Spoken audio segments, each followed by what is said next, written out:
Good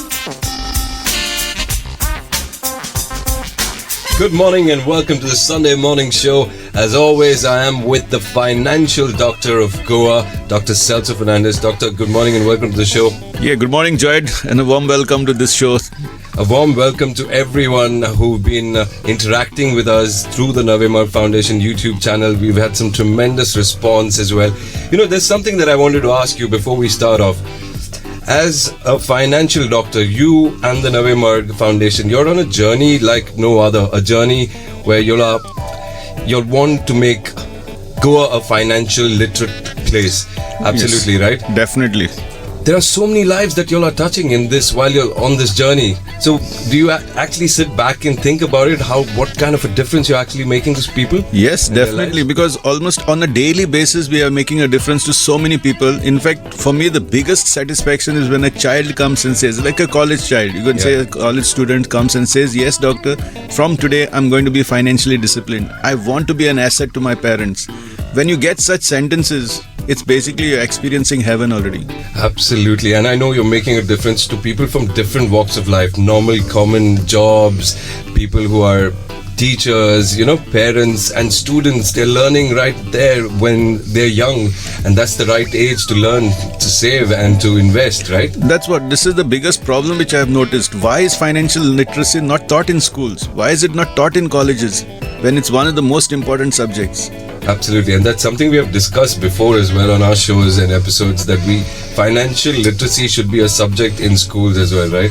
In fact, I'll tell you, yesterday itself we had a meeting with the head of Department of Government College, Kandola, and the thing is we have already got a syllabus approved by the Director of Higher Education.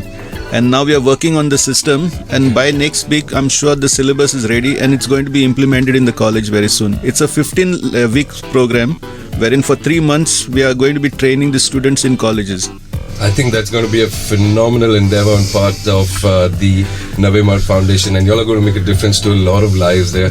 So coming back to what happened, parents and the magical parents. Yes, on the 8th of September when it's we celebrate the Mother's Day, we celebrated it with the magical parents, and that Mr. Satish, who is from Visakhapatnam, he really gave a very good presentation which was touched the lives of many parents. He showed what are the 10 common mistakes that the parents do when they face their child. And if anyone can avoid these 10 mistakes, you'll get the best out of your child. You can watch it on YouTube, it is there. If you have missed it, it is still there, and I'm giving you a guarantee. Once you watch it once, you'll feel like watching it the second time for sure. Well, you heard Dr. Celso. If you haven't watched it, catch it on the YouTube channel of Navemarg Foundation. Also, hit that bell icon for future updates, and I hope you've subscribed as yet. You have, right? Well, yeah. Doctor, coming to today's financial commandment, when I read it, first off, saving is good for the short term but bad for the long term. A common man would be taken aback and say, why are you telling me saving is good for the short term but bad for the long term? That's not how we learnt it. But now spending time with you and understanding and becoming a little more financially literate with you, I've understood that the saving you're talking about is just, parking your funds in a savings account, and it's literally not doing anything for you. Can you put this thing into perspective? Yes. Okay. Actually, the thing is, most of the people are not aware what is the difference between saving and investing. True. Saving is basically just keeping your money aside for the future use. It's like, say, for example, even if you start an LIC policy or you start in mutual funds or even in the PPF, the basic intention is to keep it for the future so that whenever I need it, I can take it. This is called saving.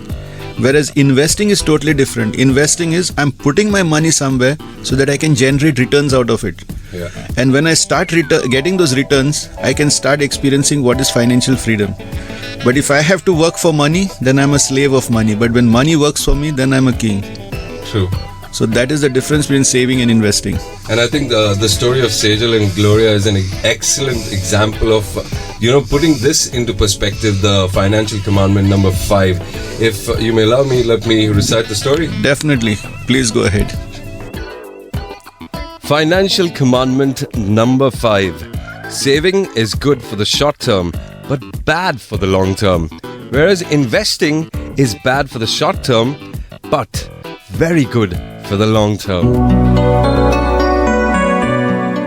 Like Rome, wealth cannot be built in a day. Luckily, you don't need potions and charms to create wealth. Financial discipline alone can help you grow rich, but only if you make your money work for you and don't let it languish in your bank account. In the previous story, you read how Joseph didn't work to earn a livelihood. He took up a job that gave him pleasure, while his ever-increasing portfolio ensured that he remained financially independent. However, the way you employ your money is critical. The following financial commandment will change the way you envision your future and help you attain financial freedom. Sejal had been excitedly waiting for the evening school reunion. In the past 20 years, she had attended every school reunion with a lot of zest, but this year, it was special. She was going to meet her best friend from school, Gloria, and that too after 2 decades. "My God, you look just the same," squealed Gloria as she came running towards Sejal. "And you look the same too, only more gorgeous," screamed Gloria. After college, she had married Brad and settled abroad. As the evening grew, Sejal stole Gloria away from everyone, and the two started talking. There was a lot of catching up to do for both of them. Sejal told her story first. "You know, Gloria, how I had chosen advertising as a field of study in college while you studied finance? Well, I was able to get a very good break at a leading advertising firm after a little wait." Sejal paused to take a sip from her mint lemonade. "I got good exposure at the agency and earned a slew of promotions to be among the senior leadership team. Having worked for over 12 years at the firm, I decided it was time to start something on my own." Gloria listened attentively as Sejal told her about the initial struggles before her social entrepreneurship startup found its feet and eventually started getting a lot of global attention. Sejal also told Gloria about her little family. Her husband, Ajit, worked as a banker for 15 years and was now fully engaged in hydroponics and organic farming. Her 2 sons are attending the same school where Sejal and Gloria studied. It was now Gloria's turn to relate her story. Gloria continued, "We lived a cherished life in Boston. I took up a job in a finance company not far from our house. We traveled around the world, lived in style, learnt new things, and raised our dear daughter Sarah. Life has been kind to us. We both earned well, but never indulged in spending more than required. We saved a lot of money."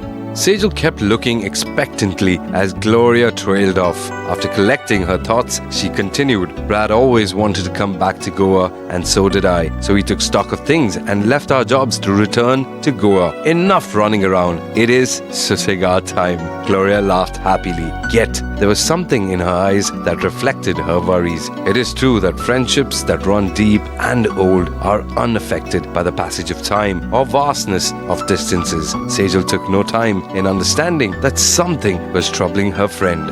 A little prodding helped Gloria in expressing her growing worries. "I am as much startled as I am worried.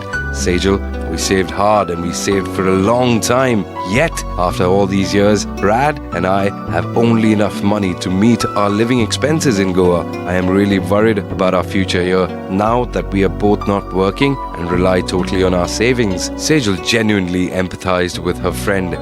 There was something else that baffled Gloria. "Sejal, you said that you left your job several years ago, and so did your husband. You in fact funded your own startup. How on earth do you guys manage your expenses? Where does the money come from?" Sejal smiled at her friend and revealed that since early in her career, she too focused on saving money. However, about 15 years ago, she met one of her agency's clients, who was a leading financial consultant. Working with him on an advertisement campaign, Sejal learned that merely saving money is not enough. One must invest it to gain higher returns over a period of time. Sejal, saving for the long term and investing for the short term are both wrong approaches for creating wealth. You must make long-term investments in assets like mutual funds, the financial consultant had said. Sejal told Gloria that she had been investing through systematic investment plans, or SIPs, in mutual funds for a decade and a half now. Starting with SIPs as low as 500 rupees per month, anyone can start on his or her journey to riches, she explained. My husband and I, our portfolios grow at a healthy rate and provide us with enough to meet our expenses and to fund our social and agricultural projects, explained Sejal. Gloria, you and Brad did the right thing by saving money regularly. However, you didn't give it a chance to grow for you. While short-term investments may be risky, long-term investments have always given high returns, she added. Gloria felt a deep pang of remorse for all those wasted years that her money languished in the savings account. Seeing her friend in a sad state, Sejal decided to cheer her up. Don't you worry, Gloria. You can start investing from now onwards. There is no expiry date for starting the right thing. Is it possible? Asked Gloria incredulously. Of course, you have a long life ahead of you. Try to curb your expenses, focus on needs and not wants, and make some room in your monthly budget for small investments. After a pause, Sejal added, I have been looking for someone who can manage our finances. Since you are so experienced and talented, would you like to work with us? I mean, we can't match your salary in the US. Sejal could not finish her sentence when Gloria threw her arms around her and thanked her. Tears of joy streamed down their faces, strengthening their bond of friendship that they shared and cherished. What an excellent example about saving, is good, they say, for the short term, but bad for the long term, whereas investing is bad for the short term, but very good for the long term. That's something we learned from Sejal and how she managed her finances. Doctor, little birdie told me that you're traveling all the way to Goa Medical College, Bambuli, virtually next week. Is that true? Yes, on Saturday we are doing a program for them called the 5 Golden Rules, and this is done as a part of financial literacy for the students of Goa Medical College. So we are going to be having a series of programs for them because now they felt that even in Goa Medical College the students also need to know about financial literacy. So we are very happy that the dean as well as the professors have really said that yes, go ahead, and the Students' Council has taken it up very seriously. And I'm looking forward to that, and I'm pretty sure they will all be looking forward to this. Yes. They probably need a break as well from all that's happening around them. So, Doctor, something big planned, and I know we spoke about this in the previous episode as well. The 2nd of October, Gandhi Jayanti will be celebrated in a massive manner, of course, at the Navemarg Foundation. Are you going to let us in on the secret as yet? Yes, actually on 2nd October we always celebrate the Super Young Achievers Conclave, which is a gathering of all college students under one platform. And this year it's going to be the 4th Super Young Achievers Conclave. We have done it for last 3 years. Attendance has been increasing like anything. Like last year we did it at Taligaon Community Center, and we had an audience of more than 500 college students with us taking a pledge. Now this year for the first time it's going to be on a virtual background, in the sense it's going to be totally online. So we won't be actually gathering all of them together, but online we'll be having a very good speaker. We are getting Shiv Kera as the motivational speaker, the author of the book You Can Win. True. And he is a terrific speaker. I'm definitely sure that with his presence, people will really enjoy the Super Young Achievers Conclave this year. Well, I'm looking forward to it. And just to tell you a little about what's coming up in the next episode, there's something that's very intriguing and, something that I've discussed. I know every walk of life would discuss this. A vendor on the street to the biggest businessman in the country. Inflation.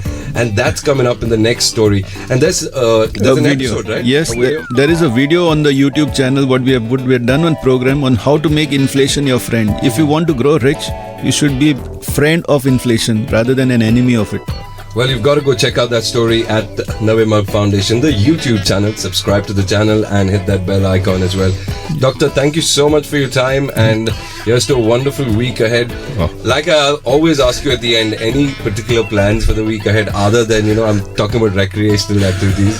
As of now, it's still not possible because it's so hectic now, and especially with all the 5 offices really gearing up. And actually speaking, I should say during this COVID virus, this 5 months, for us it has been like a blessing in disguise, because online we are able to connect with more people as compared to meeting physical.